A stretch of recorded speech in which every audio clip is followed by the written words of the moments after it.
Muy buenos días a todos, sean ustedes bienvenidos, amados hermanos, aquellos que me están viendo a través de las 4 plataformas en vivo y en directo, y aquellos que me ven en diferido también, luego de que quede guardado, grabado, editado y resubido a las diferentes plataformas, como lo son mi canal de YouTube y plataformas de podcast. Muy buenos días, iglesia amada. Señor los bendiga. Ya, hermano Cris, ¿de dónde vamos a comenzar? Quienes tengan sus Biblias, los cristianos que tengan su Biblia. No, hermanito, sé que algunos están trabajando, estudiando, haciendo sus cosas, sus responsabilidades. Así que no pasa nada. Pueden escucharme aquellos que no están en casita, que simplemente están escuchando. Vayamos a Jeremías capítulo 24. Jeremías capítulo 24. Mi hermana Lorena Cáceres, gusto de verle. Dios le bendiga. Jeremías capítulo 24, hermanos. No salió su mensaje, mi hermana Marce. Está bloqueado. Por ser muy bloqueado. Ya, Jeremías 24. En el nombre del Padre, Hijo y Espíritu Santo. Dice, la señal de los higos buenos y malos. Presten atención acá. Porque en Mateo 24 está la profecía de los últimos tiempos. Dos cosas: el fin del siglo y la venida de nuestro Salvador Jesucristo. Y ahí aparece en medio una parábola. Esta parábola tiene que ver con la higuera. De la higuera aprended la parábola. Miren lo que aparece acá. La señal de los higos buenos y malos. ¿Quiénes dan higo? ¿Los manzanos? No. ¿La vid? ¿El parrón? No. ¿Quién? La higuera. Capítulo 24 de Jeremías dice, después de haber transportado Nabucodonosor, rey de Babilonia, a Jeconías, hijo de Joacim, rey de Judá. Contexto. Daniel capítulo 1 muestra cómo el pueblo de Judá, las tribus del sur, lo que es en el mapa Israel, dividido en dos tribus, las tribus del norte, que es Israel, y muchas tribus. Hermano Cris, ¿cuáles? Ya vas a ver. Y las tribus del sur, vale decir las tribus de abajo, que es Judá, Benjamín y Simeón, si mal no recuerdo. Esas tres tribus conforman de las 12 tribus de Israel, de los 12 hijos, de los 12 príncipes que tuvo Jacob o Israel. Esas 12 tribus se dividieron en dos los reinos. Las tribus del norte y las tribus del sur. Las tribus del sur llamada Judá, las tribus del norte llamada Israel. Las tribus del sur, Judá, Benjamín, pero no están errados, pero creo que es así. Entonces, estas tribus del sur, Judá fue llevada cautiva a Babilonia, de los caldeos, y todo el resto de naciones, pueblos que habían alrededor. De ahí comienza la historia del libro de Daniel. Sin embargo, el profeta Jeremías es antes de Daniel. Para comprender esto es importante porque nos va a mostrar algo que en Jeremías ya estaba dispuesto y que Daniel, leyendo al profeta Jeremías, llega a la conclusión de Daniel 9. Por eso estoy leyendo esto.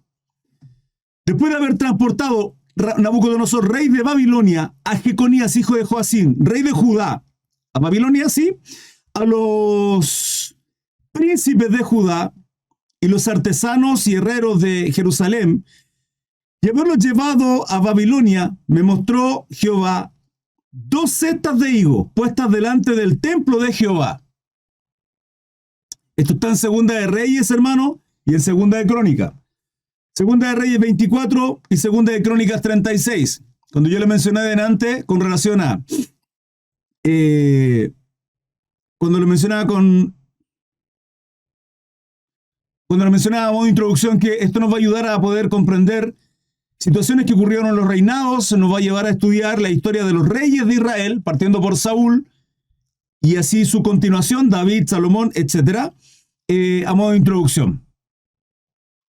Una cesta tenía higos muy buenos como brevas, y otra cesta tenía higos muy malos, que estos malos no se podían comer, no eran apetecibles. Esto es profecía, esto es estudia la Biblia en términos proféticos. Vale decir que no es literalmente lo que dice, lo que es. No es que habían dos sectas. Acá se está refiriendo que estos hijos son los hijos del pueblo de Israel. ¿Sí? O sea, vale decir las tribus. Hombres buenos y hombres malos. A eso se está refiriendo. 4. Y vino a mí palabra de Jehová diciendo, así ha dicho Jehová de los ejércitos, Jehová de Dios de Israel. Como a estos hijos buenos, así miraré a los transportados de Judá, a los cuales eché de este lugar a la tierra de los caldeos para bien. ¿Qué está diciendo el Señor acá? A través del profeta Jeremías. Que por la voluntad de Dios, Dios de Israel, se tomó cautivo al pueblo de Judá, se llevó cautivo a Babilonia y fue entregado a los caldeos. Esto fue voluntad y propósito de Dios. ¿Para qué? Para bien. Lo dice la palabra. Este es el propósito y la voluntad de nuestro Dios, que fueran llevados cautivos y esclavizados a Babilonia.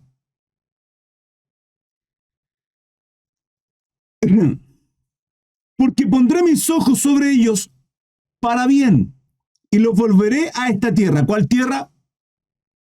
A donde corresponden. Y los edificaré y no los destruiré, los plantaré y no los arrancaré.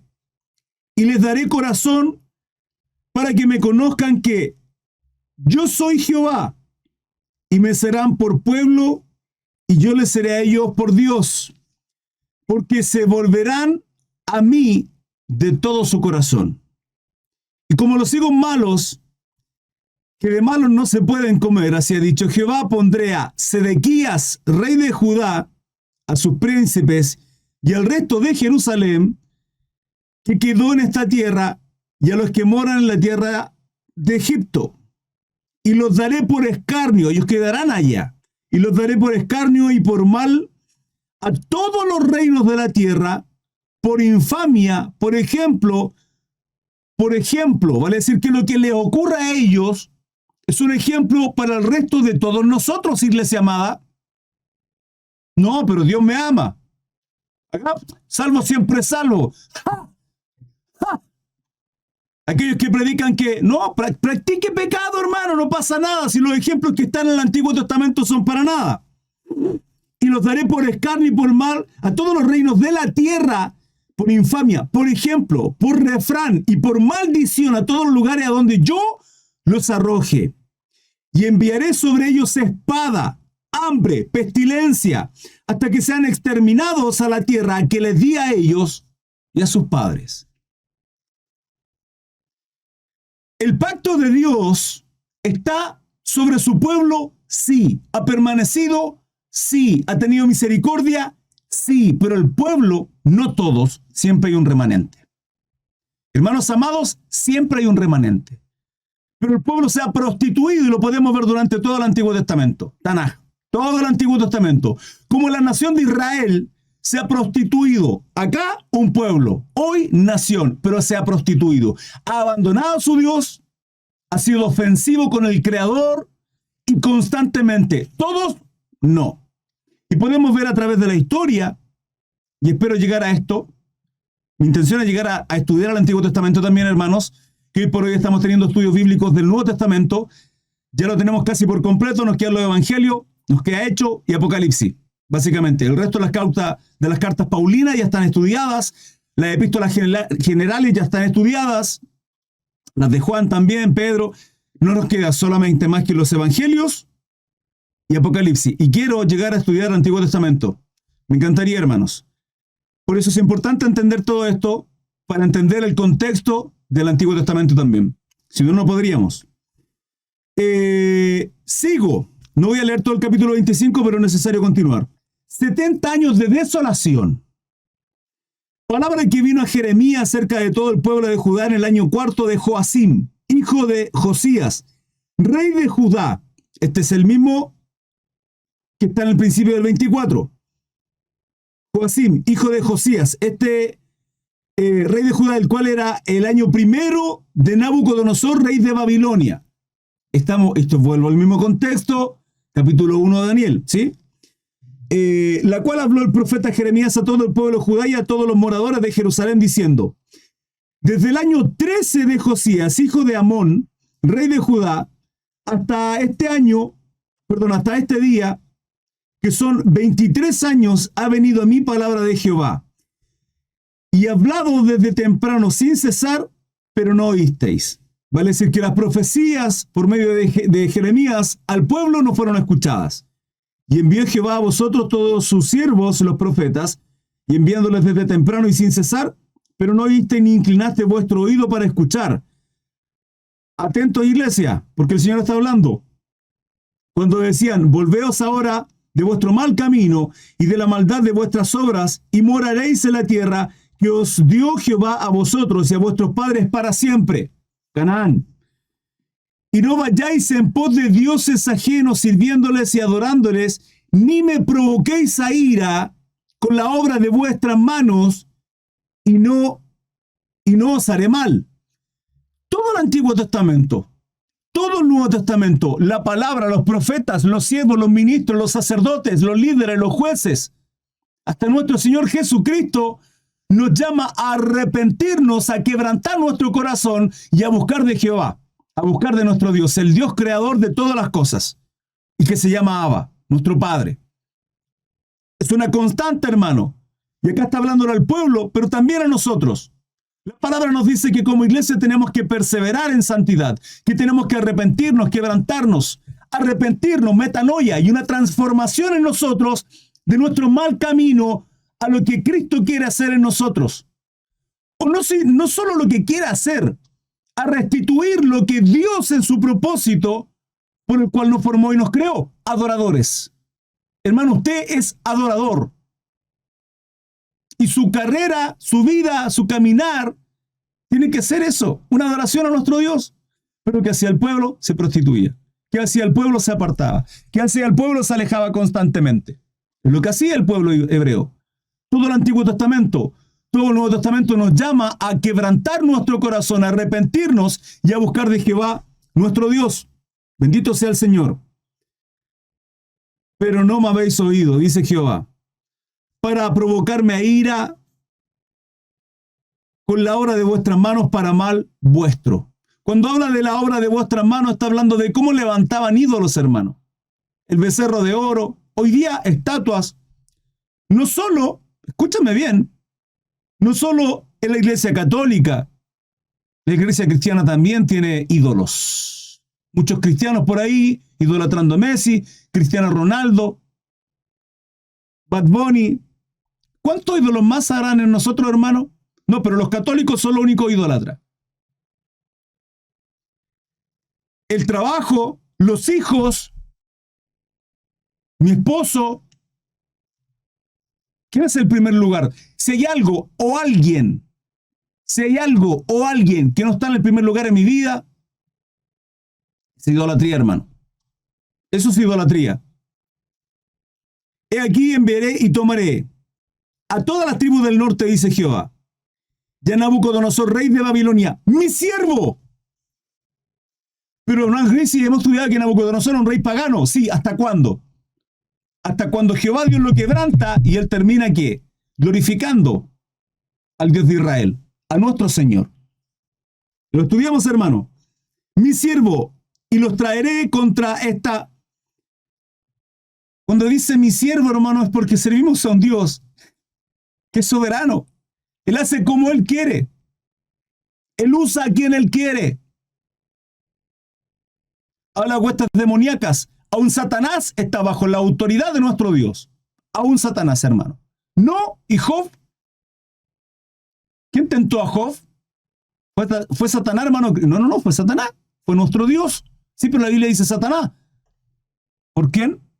¿Quién lo permitió? Mi siervo los traeré contra esta tierra y contra sus moradores y contra todas estas naciones en derredor. Y los destruiré y los pondré por escarnio y por burla y en desolación perpetua. Y haré que desaparezca de entre ellos la voz de gozo y la voz de alegría, la voz de desposado y la voz de desposada, ruido de molino y luz de lámpara. Toda esta tierra será puesta en ruinas y en espanto, y servirán estas naciones al rey de Babilonia 70 años. 70 años. Y cuando sean cumplidos los 70 años, castigaré al rey de Babilonia y aquella nación por su maldad, ha dicho Jehová, y en la tierra de los caldeos, y la convertiré en desiertos para siempre. Y traeré sobre aquella tierra todas mis palabras que he hablado contra ella, con todo lo que está escrito en este libro, profetizado por Jeremías contra las naciones. Porque también ellas serán juzgadas por muchas naciones y grandes reyes. Y yo les pagaré conforme a los hechos y conforme a las obras de sus manos. Terminaremos ahí en el capítulo 25, versículo 14 de Jeremías, quedándonos con: y cumplidos los 70 años castigaré al rey de Babilonia. ¿Acaso no leímos eso? ¿Acaso no estudiamos esto en el libro de Daniel? Sí, hermano Cris. Sí, pues. Daniel tenía este conocimiento entendiendo de que el profeta Jeremías es antes de Daniel. Ahora, comprendiendo esto a modo de introducción, quiero explicar algo, hermano. Nosotros vivimos dos cosas que nuestra mirada, nuestro corazón, de pronto son buenas o malas. Buenas porque nos producen dicha, alegría, gozo, situaciones que marcan en nuestra vida en muchas ocasiones un antes y un después. Ejemplo, para quienes somos padres, el nacimiento de nuestros hijos. El nacimiento de nuestro primer hijo, hermano, es algo precioso, es maravilloso, es algo... Yo me acuerdo de llorar de alegría de mi primera hija. Es precioso ver eso. Nuestro matrimonio es un evento precioso, hermoso, lindo en nuestra vida, que son cosas bonitas. Pero también hay otros eventos que producen en nosotros tristeza y angustia. Como por ejemplo la pérdida de uno de nuestros padres, los cuales fueron un pilar en nuestra vida, o son un pilar para aquellos que tenemos nuestros papitos vivos. La muerte de un hijo, triste y lamentablemente para quienes somos padres, esperamos nosotros primeramente descansar, ¿sí? Dormir antes que nuestros hijos, partir antes que nuestros hijos. Uno de los dolores más grandes que puede tener un papá o una mamá es la pérdida de un hijo. Y eso marca un evento tremendo en nuestro corazón. Pero la palabra dice que para aquellos que amamos a Dios todas las cosas nos ayudan a bien. Aquellos que se llamamos por un propósito, conforme al propósito de la voluntad de un Dios creador que nos alcanza por medio de Jesucristo, a través de su gracia, por medio de la fe, para volvernos al origen, que es ser adoradores. En el Génesis, Adán y Eva son creados para adorar a Dios. 7 veces dice la palabra que todo lo que Dios creó fue bueno, y fue bueno ante los ojos de Dios. Fue bueno, y fue bueno, y fue bueno. Todo fue bueno y perfecto. Pero ahí nuestra naturaleza pecaminosa, a través de Adán y Eva, el huerto del Edén pecando, atrae todo esto, toda esta maldad que está en nuestra carne. Por tanto, ¿qué tenemos que hacer? Apartarnos de lo carnal y vivir lo espiritual. Santificarnos, arrepentirnos, quebrantarnos, buscar de Dios. La carne y el espíritu constantemente va a ser una lucha, constantemente. Por lo cual, muchas de las cosas que vivimos, que parecieran ser malas, no son malas. No son malas. Porque para los que aman a Dios, todas las cosas le ayudan a bien. Todas. Entonces no hay cosas malas en el cristiano. Hermano Cris, pero es que sí, no hay cosas malas. Ahora, las cosas que usted vive, que le producen desesperanza, tristeza, angustia, dolor, en su alma, en su corazón, o física, aquellos que están enfermos, en lo que sea,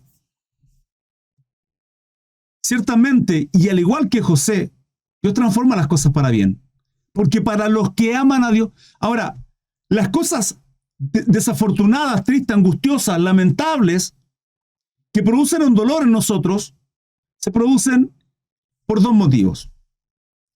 Estos 2 motivos tienen que ver por la voluntad de nuestro Dios, vale decir, Dios está causando estas cosas. ¿Para qué? Para que surjan en nuestra vida los atributos de un Dios amoroso, misericordioso, piadoso. Esos atributos de nuestro Dios que son comunicables a sus hijos por medio del Espíritu Santo, nacen de tribulaciones, nacen de crisis, nacen de situaciones en las cuales estamos puestos a prueba para que produzca gozo, paciencia, fe, mansedumbre, templanza. ¿Me voy explicando? ¿Me voy explicando? ¿Usted cómo puede ser movido a misericordia para alguien que está sufriendo en la calle si usted nunca ha pasado frío? ¿Cómo usted puede ser movido a compartir un plato de comida si usted siempre ha tenido comida en su casa y en su mesa? Pero solo aquellos que tal vez hemos tenido alguna necesidad podemos comprender la necesidad de otro. Entonces, ante esas situaciones, ante esas pruebas, Dios confronta nuestro corazón para ser llevados y movidos a misericordia para con otro. De ahí nacen los atributos comunicables de nuestro Dios y somos movidos a través del fruto del Espíritu por medio del Espíritu Santo. Porque nuestra carne solo nos va a llevar a mover, vamos a ser encaminados solo a las obras de la carne. Esto es Gálatas 5, hermano. Pero el fruto del Espíritu, el fruto, no los frutos, el fruto es uno solo y tiene que ver con el amor y todo lo que desciende de ahí. Todo lo que desciende de ahí. Y aquellas cosas buenas, maravillosas que Dios nos comunica. Entonces, en la voluntad de Dios está el hecho de que nosotros nos capacitemos en aquellas pruebas, en aquellos conflictos matrimoniales, para que después de haber vivido situaciones en el día malo, nosotros podamos ayudar a otros matrimonios. Podamos sostener, capacitar, ayudar, motivar, exhortar, animar, corregir. En la voluntad de Dios. Pero también, y la segunda, vivimos situaciones porque de pronto usted y yo no estamos haciendo las cosas correctamente.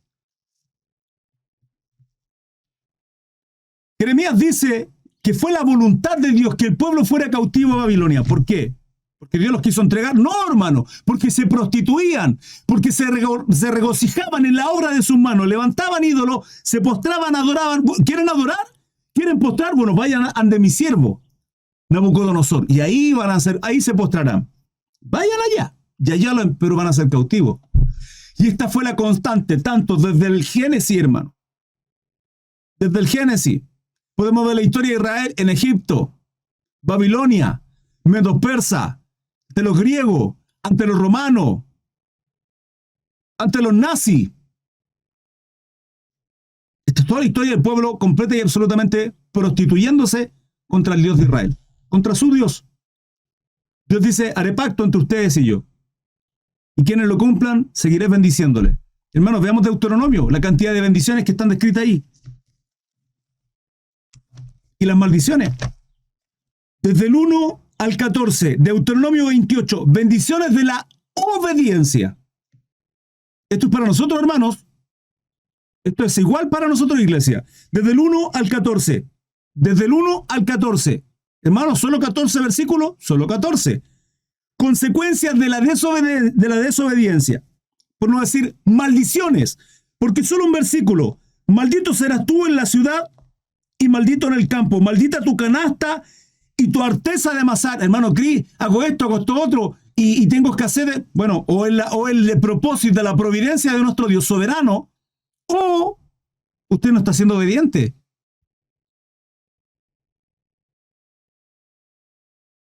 Hermano querido, pero si servimos a un Dios de amor, sí, pero castigador, que corrija a sus hijos.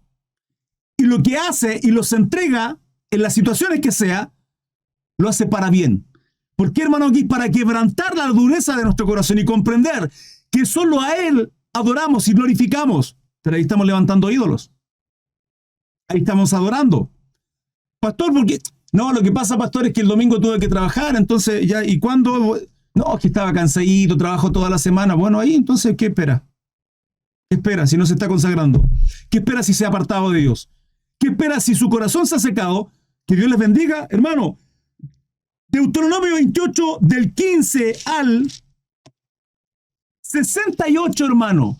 Las maldiciones de un Dios celoso cuando levantamos ídolos y nos apartamos de Él por consecuencia de ¿qué? De nuestra naturaleza pecaminosa. Entonces, hermano Cristo, ¿cómo lo hacemos? Apártese de lo carnal. Busque lo espiritual. Cristo murió en la cruz para llamarnos a santidad. Cristo murió en la cruz para volver al origen por el cual Dios nos formó, que ser adoradores. Es ministrarle, glorificarle, hermano. glorificarle.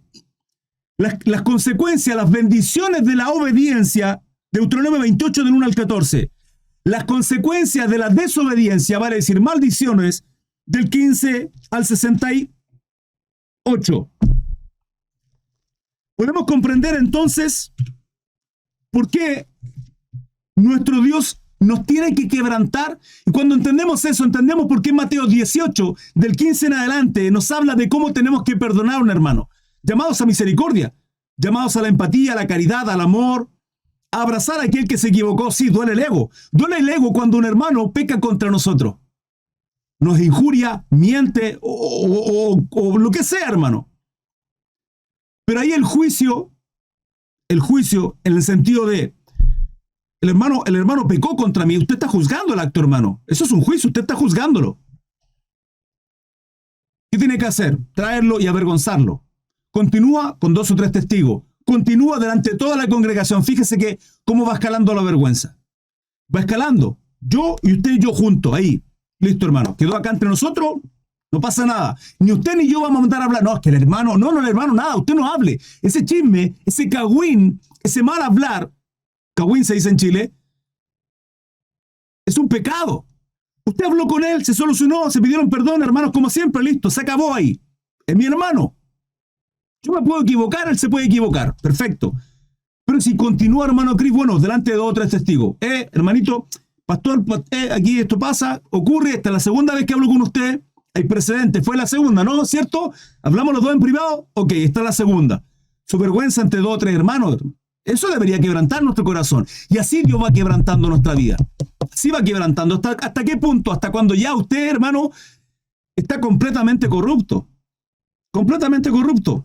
Digo usted, no usted, hermano. Acá vemos siervos y siervas del Señor. Pero eso es lo que tenemos que ser delante del Señor. 1 Corintios capítulo 5.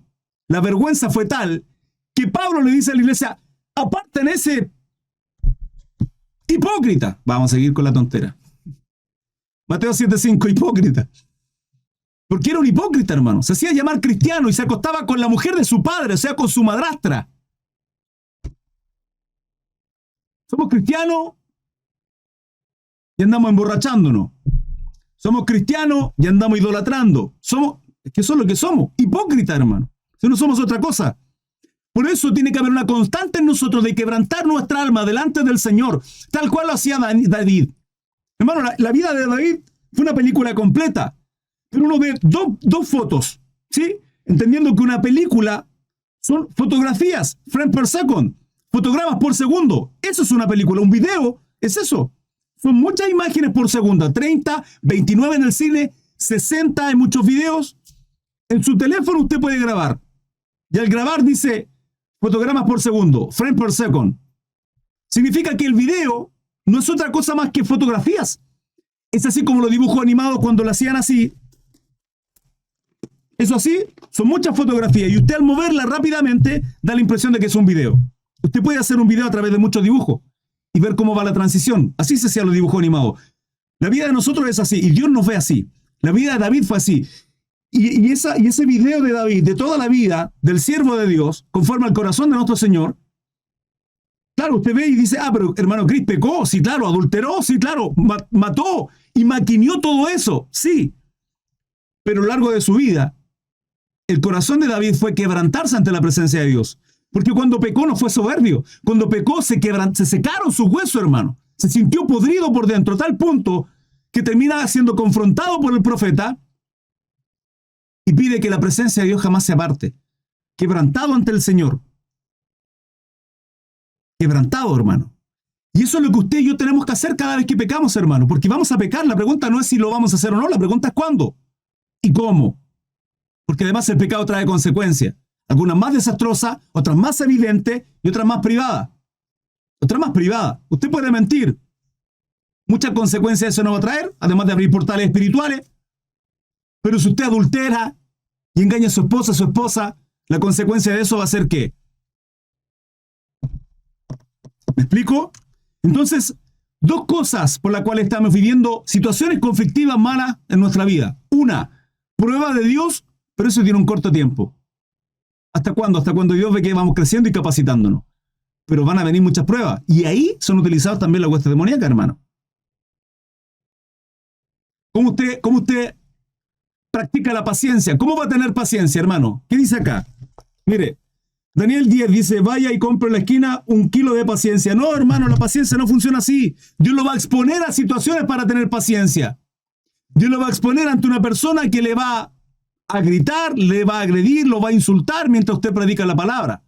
Entonces, ¿usted qué tiene que mostrar ahí? Fruto de mansedumbre. ¿Cómo va a tener paciencia? Vaya al banco. A las 8 de la mañana, hermano, tempranito. Voy a levantar temprano, voy a ir al banco a hacer el trámite. Llega al banco, hermano, y una cuadra de fila. ¿Qué hace? No, me voy. Cultive la paciencia, colóquese ahí. Vaya con su Biblia, comienza a leerla. A lo mejor al lado va a haber alguien que lo va a mirar y le comparte el evangelio. Usted no va a tener 1 kilo de paciencia, hermano, al comprarlo en el mercado. Paciencia, amor, mansedumbre, gozo, misericordia. Vaya a orar por los enfermos. Vaya a orar por aquellos que no tienen esperanza, que no tienen a Cristo. Entréguele un mensaje de esperanza en Cristo Jesús. Entonces las situaciones que vivimos son porque es prueba de Dios, voluntad de Dios. Y aún lo otro también es voluntad de Dios. Aún lo otro. Pero Dios no puede pasar a llevar su libertad, su libre albedrío. Y usted quiere hacer lo malo, va a hacer lo malo, pero tendrá consecuencias. Cuanto malo querrá hacer, las consecuencias van a ser más grandes. Y como yo estoy seguro y absolutamente seguro que Dios ve nuestro corazón, nos va a quebrantar. Nos va a avergonzar si es necesario. Y esto fue lo que ocurrió con el pueblo. Por eso el pueblo fue cautivo en Babilonia. Por eso Nabucodonosor los llevó cautivo, porque era la voluntad de Dios. Aun cuando ¿se dan cuenta a lo que yo me refiero cuando hablo de la predestinación, que muchos no lo entienden? ¿Por qué, hermano Cris, Dios predestinó a algunos para salvación y otros para condenación? Porque Dios conoce nuestra vida, hermano. Porque servimos a un Dios que conoce los tiempos. ¿Cómo lo sabe, hermano Cris? Porque estas profecías estaban escritas mucho antes de que concluyeran. Estamos leyendo a Daniel con profecías que van a ocurrir hoy día. Hermano, 2500 años atrás. Dios no tiene tiempo, Dios conoce todos los tiempos. Y nos muestra en Apocalipsis y en toda la palabra cómo toda rodilla se dobla ante el Señor, ante el Rey de Reyes y Señor de Señores. Usted tiene que tener confianza entonces si el Dios Todopoderoso, Abba, Adonai, Hashem, nos muestra en Deuteronomio 28 que si hacemos lo correcto nos va a bendecir, porque nos va a bendecir. Entonces, ¿qué va a hacer usted? Lo correcto, hermano. ¿Cuál es el problema, hermano Cris? El problema es que andamos en la carne. Si andamos en la carne vamos a hacer todo lo malo. Si andamos en el espíritu, vamos a ser obedientes. Porque la única manera en que nosotros hagamos las cosas correctamente delante de Dios es a través del espíritu. Es la única manera. Si usted anda en la carne, hermano, no espere cosas buenas. No espere cosas buenas. Porque no van a ocurrir. Pero, hermano Cris, veo para el lado y el tipo de al lado es un delincuente, ladrón, asesino y le va tan bien. La palabra que dice. Siempre el pasto del vecino es más verde, hermano. ¿Tiene paz? ¿Tiene riqueza? Ok, cambia el auto, 0 kilómetros. Las casas, perfecto, ropa de marca. ¿Pero tiene paz en su corazón? No. Mejor es un pan pelado en mi casa, pero con gozo y alegría y paz. A tener deleite y placer en la mesa, andar preocupado por la justicia, por enemigos. Caerá 1000 a mi lado y 10.000 a mi diestra, más a mí no me tocará. Nada me pasará. Hermano, aférrese a la promesa. Declare, ¿quiere declarar algo? Declaro bendición en tu vida. No, hermano, declara las promesas que ya están escritas. Salmo 91, Salmo 23. Declare esas promesas en su vida, Padre. Yo me aferro a estas promesas. Haga como Caleb, hermano. Josué y Caleb. Caleb tenía 90 años, creo, si mal no recuerdo, pidiendo, reclamando la promesa de tierra prometida al Dios que le había prometido a Israel. Claro, de los 12 príncipes que van a buscar a Canaán, la tierra prometida, van a visitar, van a observar. ¡No! 10 llegan asombrados. ¡No! Hay gigantes, son tremendos, son tipos rudos. Pero varón, ¿de qué me están hablando si fueron a ver lo que ya es suyo? Cabezones, fueron a ver lo que ya es suyo. Canaán ya es suyo, la prometió Dios. No, y vienen con malas noticias. ¿Malas noticias de qué, hermano? Es que, hermano Cris, tengo miedo porque la tribulación. Pero si el Señor nos guarda en el hueco de su mano, ¿de qué preocupación me está hablando? ¿Qué preocupación tiene, varón? Mi hermanita, ¿qué preocupación tiene? Es que, hermano Cris, mañana no sé qué comer. ¿Qué se preocupa del mañana? Hoy día tiene. Sí, o no tiene. Pues si no tiene, avísenos y le ayudamos, hermanos. Estamos para eso la iglesia. Estamos para bendecirnos. Ese es el objetivo de la iglesia, varones. ¿Por qué se preocupa? Y vienen con 10 malas noticias. Cada uno de los príncipes dice, no, que son grandes, que acá, hermano, ¿saben los racimos que llevaban racimos de uva entre dos? Eso no es normal. Una tierra donde fluía leche y miel, hermano. Y llegan 10, solo 2 con buenas noticias. Josué y Caleb. No más. Caleb, hermano, tuvo que quebrantar a toda esa nación para ejemplo de la próxima nación. Resetear la cabeza, hermano, resetear la cabeza de toda esa generación en el desierto, para que la próxima generación, hermano, fuera dirigida por líderes, por guías, por rey, ¿para qué? Para que borraran los recuerdos de lo que sus padres hicieron, hermano, y llegar a la tierra prometida. Todos ellos llegaron. Moisés no llegó, Moisés la miró de lejos. La misericordia de Dios le alcanzó solamente a Moisés para mirar de lejos, por porfiado, hermano, por porfiado. Pero Caleb reclamando las promesas que Dios le había hecho, y Caleb diciendo, Señor, yo creí en tu palabra, yo confío en ti. Y Dios tuvo que cumplir, hermano, porque Dios no es hombre para mentir, ni hijo de hombre para arrepentirse. Y si Dios lo promete, Dios lo cumple. Aférrese entonces de las promesas, hermano. Pero andemos en obediencia. Quebrantémonos, hermano. No, la pregunta no es si vamos a pecar o no. Pecamos, hermano. Pecamos. Pero un cristiano no practica pecado. Menos si hay pecado de muerte. Menos si usted dice, ya, listo, el fin de semana, con mi amigo, una cervecita, una nomás, un vinito. Hermano, y termina tomándose la botella completa. Y el fin de semana siguiente lo mismo. Y el fin de semana siguiente lo mismo. Ya, señor, hoy día voy a ver solo 2 películas. Y la tercera, que veo siempre 3, voy a dejar esas 2 horitas para leer la Biblia y orar. Ayune esa película, hermano, llámelo como quiera. Sacrifique la carne. Pero si sigue ahí, bueno, le digo yo, eso es idolatría. Está apartando a Dios por ver Netflix. El ver Netflix es un pecado, no es pecado, hermano. Pero si usted ve Netflix todo el día, serie, televisión, sus series bonitas, ricas, lindas, hermosas, que le generan tanto gozo, ver cómo, encontrar de quién es la guagua, hermano. ¿De quién es el bebé? Es de ella, no, es de ella. Ay, siempre supe que era de ella. O estar ahí todo el día en red social, haciendo scroll, hermano. Viendo memes. Así nos pasamos la vida. Entonces, ¿cómo espera que Dios le bendiga? ¿Cómo espera que Dios le bendiga? Hay tiempo para todo, absolutamente, hermano. Hay tiempo para todo. Hay tiempo para todo. Eclesiastés lo dice. Eclesiastés, capítulo 3, si mal no recuerdo. Hay tiempo para reír, hay tiempo para llorar, hay tiempo para cosechar, sembrar, para arrancar lo cosechado. Eclesiastés creo que hay tiempo para todo. Hay tiempo para vivir, hay tiempo para morir. Hay tiempo para todo. Solo que tenemos que saber destinar nuestro tiempo. Ese es el motivo del por qué el pueblo fue cautivo en Babilonia. Dicho todo lo anterior, una hora de introducción, es importante entender esto, hermano, para poder comprender esto que viene a continuación. Daniel 9. Oración de Daniel por su pueblo. En el primer año de Darío, el tiempo de Daniel transcurre entre Nabucodonosor y Darío. ¿Sí? Y los reyes que hay en medio. Vale decir, Babilonia y Medo-Persa. Ese es el transcurso de los tiempos de Daniel.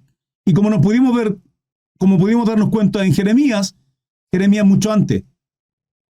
La escritura que leímos era una profecía para lo de Nabucodonosor.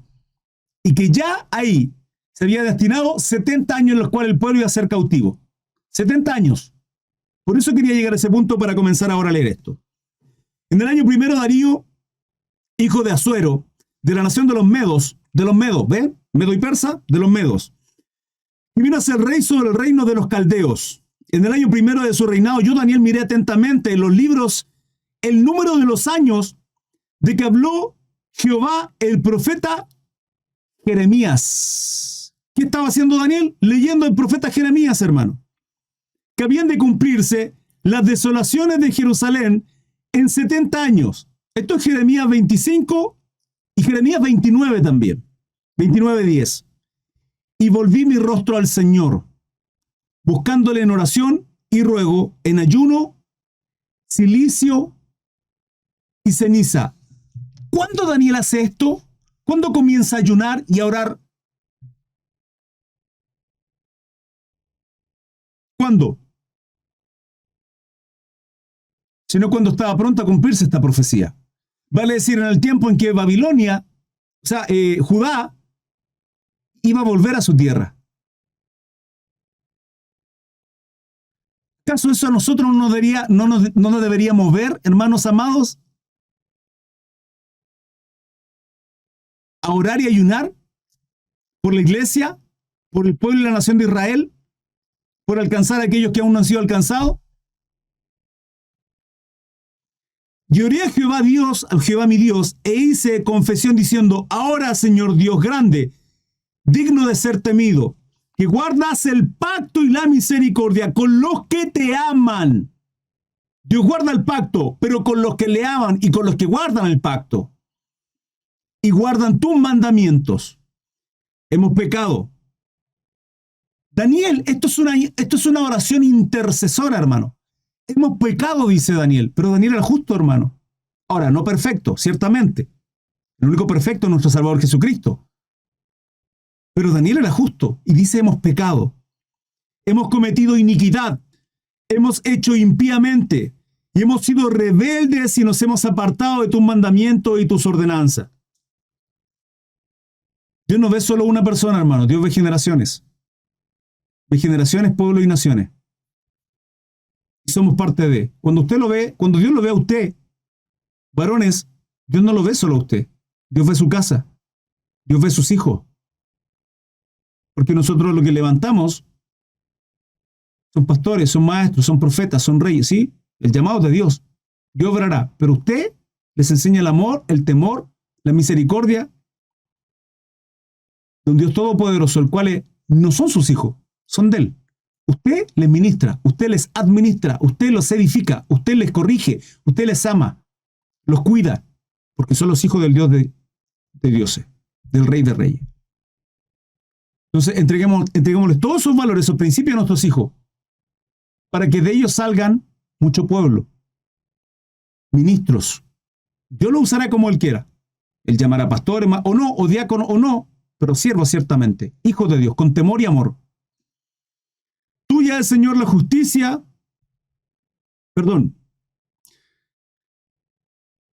6. No hemos obedecido a tus siervos los profetas, que en tu nombre hablaron a nuestros reyes, a nuestros príncipes, a nuestros padres y a todo pueblo de la tierra.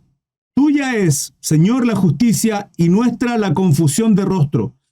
Como en el día de hoy lleva a todo hombre de Judá, los moradores de Jerusalén y todo Israel, los de cerca y los de lejos, en todas las tierras a donde los has echado a causa de su rebelión con que se rebelaron contra ti.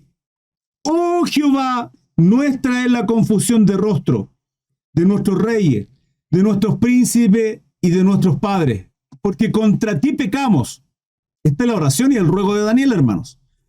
De Jehová nuestro Dios es el tener misericordia y el perdonar, aunque contra Él nos hemos rebelado. Y no obedecimos la voz de Jehová nuestro Dios para andar en sus leyes, que Él puso delante de nosotros por medio de sus siervos los profetas.